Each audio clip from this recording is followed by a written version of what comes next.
കഴിഞ്ഞ ദിവസം തൃപ്പൂണിത്തുറയിൽ ഒരു കഥകളിയാണ് പോയി. ഉത്തരാ സ്വയംവരായിരുന്നു കഥ.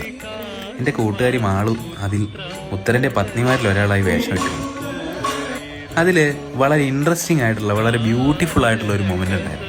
നമ്മൾ തിരുവാതിരയിലൊക്കെ എല്ലാവരും കണ്ടിട്ടുള്ള കുമ്മിയടി, അത് കഥകളിയിൽ കണ്ടാൽ എങ്ങനെയായിരിക്കും?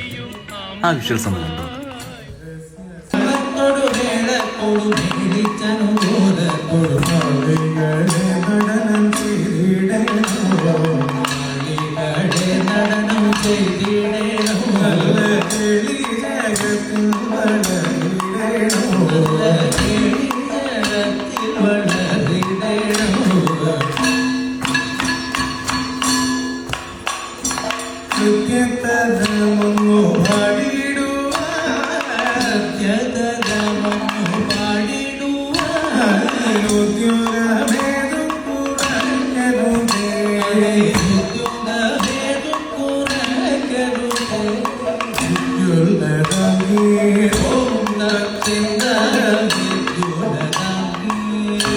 ചൊല്ലിടും